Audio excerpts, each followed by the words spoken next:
إنا نحن نزلنا الذكر وإنا له لحافظون. أعوذ بالله من الشيطان الرجيم. بسم الله الرحمن الرحيم. ألم تر إلى الذين خرجوا من ديارهم وهم ألوف حذر الموت فقال لهم الله موتوا ثم أحياهم إن الله لذو فضل على الناس ولكن أكثر الناس لا يشكرون. وقاتلوا في سبيل الله واعلموا أن الله سميع عليم. من ذا الذي يقرض الله قرضا حسنا فيضاعفه له أضعافا كثيرة والله يقبض ويبسط وإليه ترجعون. صدق الله العظيم. الحمد لله رب العالمين والصلاة والسلام على سيد المرسلين وعلى آله وأصحابه الغر الميامين. أعوذ بالله من الشيطان الرجيم. بسم الله الرحمن الرحيم.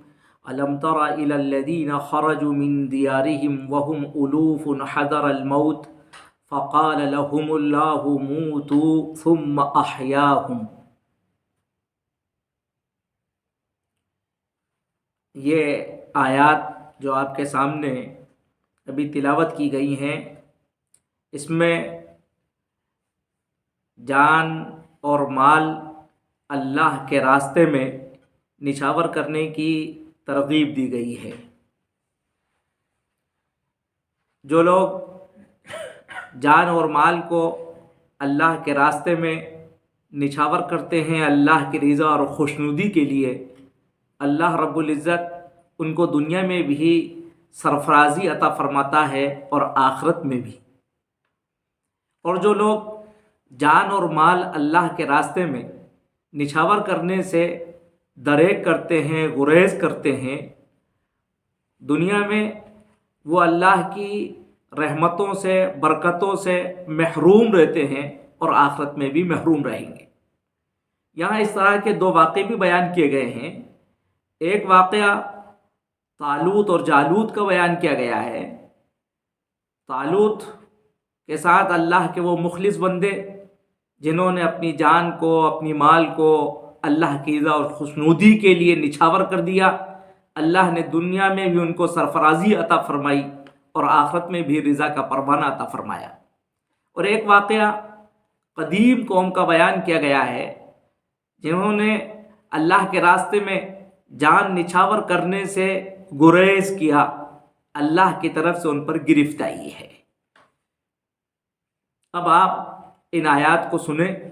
الم تر الی الذین خرجوا من دیارہم وہم الوف حذر الموت۔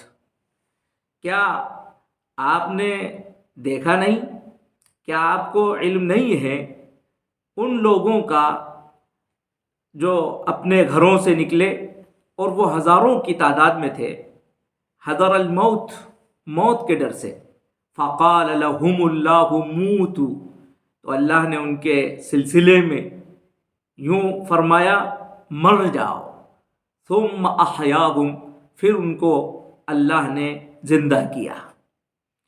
ان اللہ لذو فضل علی الناس، بے شک اللہ لوگوں پر بڑا فضل فرمانے والا ہے، ولیکن اکثر الناس لا یشکرون، لیکن اکثر لوگ شکر ادا نہیں کرتے۔ یہاں اس واقعے کو جو بیان کیا ہے قرآن مجید نے، بہت اہمیت کے ساتھ بیان کیا ہے۔ الم تر الی الذین خرجوا، الم ترا کا یہ اسلوب قرآن مجید میں بہت عام ہے، اور یہ ایسے موقع سے استعمال کیا جاتا ہے جو کوئی اہم اور خاص بات ہوتی ہے اور اس کی طرف توجہ مبذول کرانا مقصود ہوتا ہے۔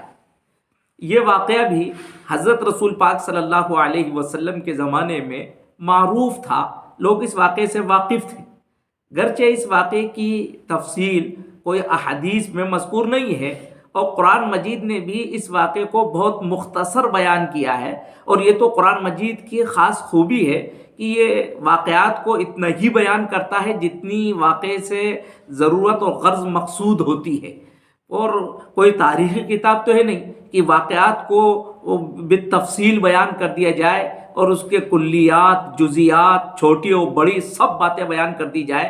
یہاں بھی اس واقعے کو بہت اجمال کے ساتھ بیان کیا ہے۔ بہرحال لیکن اس واقعے کی طرف توجہ دلائی گئی ہے۔ الم ترى کے اندر یہ ایک استفہام ہے، لیکن استفہام یہ تعجب کے لیے ہے کہ واقعتاً یہ جو واقعہ ہے وہ قابل تعجب ہے۔ الم ترى الى الذین، کیا آپ کو معلوم نہیں ہے ان لوگوں کا حال جو نکلے اپنے گھروں سے؟ یہ کون لوگ ہیں؟ تو یہ قدیم کوئی بھی قوم ہو سکتی ہے۔ بعض تفسیری روایت سے ایسا معلوم ہوتا ہے کہ بنی اسرائیل کی کوئی ایک جماعت ہے۔ بہرحال یہ لوگ اپنے گھروں سے نکلے۔ اب کیوں نکلے تھے؟ تو ظاہر ہے کہ اب ان کے نکلنے کی وجہ بھی یہاں قرآن مجید میں صراحت سے نہیں بتلائی گئی ہے، لیکن تفسیری روایت سے یہ معلوم ہوتا ہے کہ یہ لوگ طاعون کے ڈر کی وجہ سے نکلے۔ ان کی آبادی کے اندر طاعون عام ہو گیا تھا۔ یہ وبا جب عام ہوئی تو اب یہ موت سے فرار اختیار کرنے کے لیے، موت سے بچنے کے لیے اپنی بستی سے نکل پڑے۔ بعض روایات سے معلوم ہوتا ہے کہ ان کو لڑائی کے لیے آمادہ کیا گیا، جنگ کے اوپر ان کو ابھارا گیا، لیکن ان لوگوں نے اس کے لیے قدم نہیں بڑھائے اور یہ جنگ کے لیے تیار نہیں ہوئے۔ موت سے ڈرنے کی وجہ سے یہ جنگ کے میدان سے بھاگ کھڑے ہوئے۔ بہرحال اور یہ انہوں نے اپنے گھروں کو چھوڑ دیا۔ خرجوا من دیارہم وہم الوف حذر الموت، اور یہ ہزاروں کی تعداد میں تھے۔ حذر الموت مفعول لہو ہے، یعنی موت کے ڈر سے، بس یہ زندگی کے دل دادا تھے اور یہ چاہتے تھے کہ کسی طرح سے بس ہم جیتے رہیں، ہمیں موت ہمارے قریب نہ آنے پائے۔ جب انہوں نے یہ روش اختیار کی تو اللہ کی طرف سے ان پر یہ عذاب آیا۔ فقال لهم اللہ موتوا، اللہ نے ان کو موت عطا فرمائی۔ سب پوری قوم جو یہ ہزاروں کی تعداد میں ہے وہ لمحے بھر کے اندر سب موت کی نیند سو گئے۔ بس یہ اللہ نے ان کو دکھایا کہ اگر موت اور زندگی تو اللہ کے اختیار میں ہے، انسان اگر موت سے فرار اختیار کرنا چاہے تو وہ موت سے بچ نہیں سکتا ہے، اور اللہ کا یہ فیصلہ ہے کہ موت کا وقت اللہ نے مقرر کر دیا ہے۔ ہر انسان کو موت اللہ کے حکم سے، اللہ کی اجازت سے آئے گی، وقت مقرر پر آئے گی۔ پھر انسان کو گریز کیوں؟ انسان فرار کیوں اختیار کرتا ہے؟ اللہ کے راستے میں جان نچھاور کرنے سے یا اللہ کے حکم کے مطابق موت سے وہ کیوں گھبراتا ہے؟ فقال لهم اللہ موتوا ثم احیاهم، پھر اللہ نے ان کو زندہ کر دیا، اللہ نے اپنی قدرت سے ان کو زندہ کر دیا۔ یا جیسا تفسیری روایات سے یہ بات معلوم ہوتی ہے کہ حضرت حزقیل علیہ السلام کی دعا سے ان لوگوں کو زندگی نصیب ہوئی۔ بہرحال اللہ نے ان کو زندہ کیا، اور یہ موت اور زندگی کے اس واقعے سے ان کو یہ بات بتلا دی گئی ہے کہ موت اور زندگی اللہ کے اختیار میں ہے، یہ کسی کے اپنے اختیار میں نہیں ہے۔ اللہ ہی اس پر پوری قدرت رکھتا ہے، جب چاہے وہ موت دے سکتا ہے، جب چاہے وہ انسان کو زندہ کر سکتا ہے۔ بہرحال ان کو یہ بات بتلائی گئی، اور پھر آگے بتلایا بے شک ان اللہ لذو فضل علی الناس، اللہ لوگوں پر بڑا فضل کرنے والا ہے۔ سارے لوگوں پر اللہ کا بڑا فضل ہے، اور یہاں خاص طور سے جس پس منظر میں بات کہی جا رہی ہے کہ ان لوگوں کو موت کے بعد پھر زندہ کر دینا، یہ اللہ کا بڑا فضل ہوا۔ اور ان کے عقیدے کی اصلاح کر دی گئی۔ یہ سمجھ رہے تھے کہ ہم اس طرح سے موت سے گریز کر کر، موت سے فرار اختیار کر کر ہم زندہ رہ جائیں گے، لیکن اب ان کو معلوم ہوا ہے کہ نہیں، موت اور زندگی ہمارے اختیار میں نہیں، اللہ کے اختیار میں ہے۔ تو ان کی بدعقیدگی وہ دور ہو گئی، یہ بھی اللہ کا بڑا فضل ہوا۔ اور اس طور پر بھی کہ یہ واقعہ ہمیں امت مسلمہ کو سنایا جا رہا ہے، اور ہمیں یہ حقیقت بتلائی جا رہی ہے کہ موت اور زندگی وہ اللہ کے اختیار میں ہے، اور تو یہ اللہ نے اس واقعے کو سنا کر ہم پر فضل فرمایا۔ اور اس کے علاوہ اس کائنات میں ہر جگہ کون و مقام میں اللہ کا فضل ہے. ان اللہ لذو فضل علی الناس ولکن اکثر الناس لا یشکرون، لیکن اکثر لوگ وہ شکر نہیں بجا لاتے ہیں. وقاتلوا فی سبیل اللہ واعلموا ان اللہ سمیع علیم. اس حقیقت کو بتلانے کے بعد پھر کہا گیا وقاتلوا فی سبیل اللہ، اللہ کے راستے میں قتال کرو، یعنی اللہ کے راستے میں جان نچھاور کر دو. جب اللہ کا حکم ہو تو انسان اللہ کے راستے میں جان نچھاور کرنے سے پیچھے نہ رہے. اور اس حقیقت کو بتلا دیا گیا ہے وَاعْلَمُوا أَنَّ اللَّهَ سَمِيعٌ عَلِيمٌ، یہ بات جانے رہو بے شک اللہ خوب سننے والا اور جاننے والا ہے. اللہ سمیع، اللہ ظاہر کو بھی جانتا ہے، علیم اللہ باطن کو بھی جانتا ہے. ظاہر کی باتوں کو وہ سنتا ہے اور باطن کی باتوں کو بھی وہ خوب اچھی طرح سے جانتا ہے. لہٰذا انسان اللہ سے کسی چیز کو چھپا نہیں سکتا ہے. تو یہاں جو بات کہی گئی ہے واقعتاً قرآن مجید نے یہاں وقاتلو جو بات کہی جا رہی ہے قتال کرو اللہ کے راستے میں، اس قتال کا مطلب یہ نہیں ہے کہ بس مسلمانوں کو ترغیب دی جا رہی ہو کہ وہ قتال کر رہے ہوں کاٹیں، بلکہ قاتلو کا لفظ باب مفعلہ سے، جس کے اندر ہی مفہوم یہ ہے کہ جو تم سے قتال کریں ان سے قتال کرو.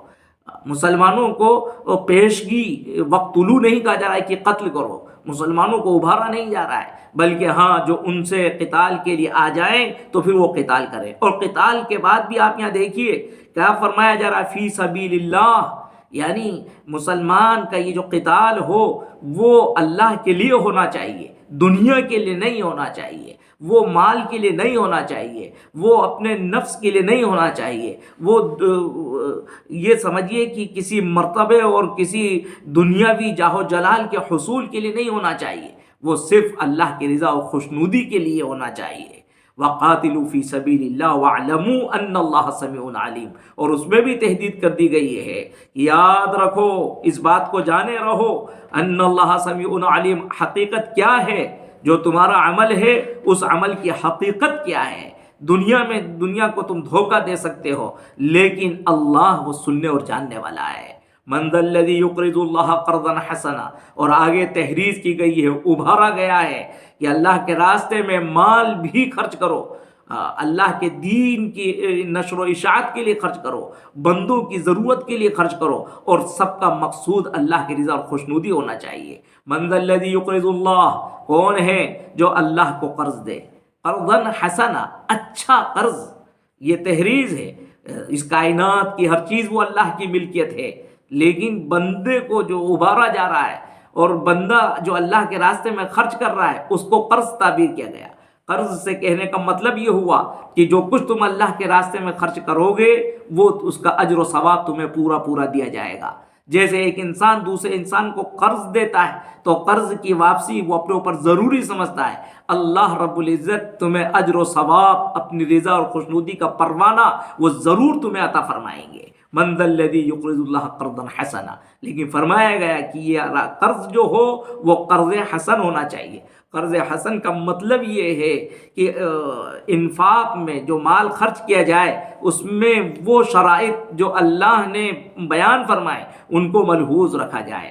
انفاق اللہ کے راستے میں خرچ یہ حلال مال سے ہونا چاہیے، حلال مال کے ساتھ خلوص کے ساتھ ہو، جس کو دیا جائے اس کو احسان نہ جتلایا جائے، اس کو کوئی تکلیف نہ پہنچائی جائے، اس کی دل آزاری نہ کی جائے. یہ تمام چیزیں ملحوظ رکھ کر جو انفاق ہوگا اس کو قرض حسن کہا گیا ہے. جو اللہ کا بندہ اس طرح سے اللہ کے راستے میں خرچ کرے گا اللہ اس کو بشارت سناتا ہے فَيُضَاعِفَهُ لَهُ أَضْعَافًا كَثِيرًا، وہ اس کو بڑھا دے گا اس کے لیے کئی گنا، اللہ کئی گنا اس کو بڑھا دے گا. معلوم ہوا کہ ایک انسان خلوص کے ساتھ اللہ کی رضا کے لیے اگر ایک کھجور بھی وہ صدقہ کرتا ہے تو اللہ اس کے اجر کو جبل احد کے برابر بڑھا دیتا ہے. کیا نسبت ہے. اسی طرح سے یہ اضعافاً کثیرہ کے اندر یہی مفہوم ہے. یاد رکھو واللہ یقبض ویبسط، اللہ ہی تنگی دیتا ہے وہی فراخی عطا فرماتا ہے. یعنی معاشیات کے تمام قوانین وہ اللہ کی مٹھی میں ہیں. انسان یہ نہ سمجھے کہ وہ خرچ کرنے کے بعد مفلس ہو جائے گا. برکت تو اللہ کی طرف سے آتی ہے، فراخی اللہ کی طرف سے آتی ہے. تنگی بھی اللہ ہی کی طرف سے آتی ہے، اور جو اللہ کی رضا کے لیے خرچ کرے گا بھلا اللہ اس کو مفلس کیسے بنائے گا؟ واللہ یقبض ویبسط والیہ ترجعون، اور اسی کی طرف تم لوٹائے جاؤ گے، یعنی اللہ کے حضور حاضر کیے جاؤ گے، اور اللہ کے ہاں تمہیں تمہاری نیکی کا پورا اجر اور اس کا صلہ اور ثواب ملے گا۔ بہرحال ان آیات سے ترغیب دی گئی ہے کہ ہم اللہ کے راستے میں جان اور مال نچھاور کرنے سے بخل نہ کریں، اور جو انسان خوش دلی کے ساتھ جان اور مال کو نچھاور کرے گا اللہ رب العزت اس کو دنیا میں بھی سرفرازی سے نوازے گا، جیسا کہ اب آئندہ آیات میں جو واقع آ رہا ہے اس سے یہ حقیقت ہمارے سامنے کھل کر واضح ہو جائے گی کہ بے شک اللہ نے دنیا میں بھی ان لوگوں کو سرفراز کیا جنہوں نے اللہ کی خوشنودی کے لیے جان اور مال نچھاور کیا۔ اللہ رب العزت ہمیں بھی اسی کی خوشنودی کے لیے جان اور مال نچھاور کرنے کی توفیق عطا فرمائے، آمین یا رب العالمین۔